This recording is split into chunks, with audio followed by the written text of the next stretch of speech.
Guntur railway station, railway yard అభివృద్ధి పనులను అధికారులతో కలిసి కేంద్ర మంత్రి పెమ్మసాని పరిశీలించారు.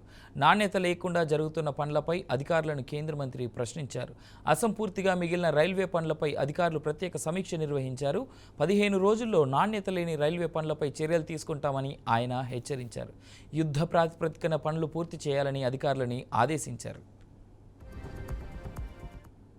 Major railway projects central government funds ద్వారా వచ్చినటువంటి ప్రాజెక్ట్స్ ఒకటి 150 కోట్లు మల్టీ ట్రాకింగ్ అండ్ కనెక్టివిటీ, రెండోది Amrit Bharat station development scheme 40 కోట్లు. ఇవన్నీ కూడా టోటల్గా కంబైన్ చేసి ఆల్మోస్ట్ 180 క్రోర్స్. ఇవన్నీ అవార్డ్ అయినటువంటి ప్రాజెక్ట్స్. ఈ ప్రాజెక్ట్స్లో ఇప్పుడు అమృత్ భారత్ స్కీమ్ తీసుకుంటే కొన్ని పనులు 70% అయినాయి, కొన్ని పనులు 20% అయినాయి, కొన్ని 40% అయినాయి. అంటే ఇప్పుడు suppose PF surface resurface concreting అనేది 40% అయింది, వెయిటింగ్ హాల్స్ 30% అయినాయి, పార్కింగ్ ఏరియా ఓన్లీ 20% అయింది, ఫసాడ్ అయితే స్టార్ట్ అవ్వలేదు.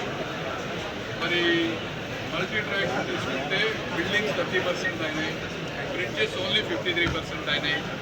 ఇవన్నీ ఎందుకని డబ్బులు ఉన్నా కూడా కొంత డిలే అవుతుంది.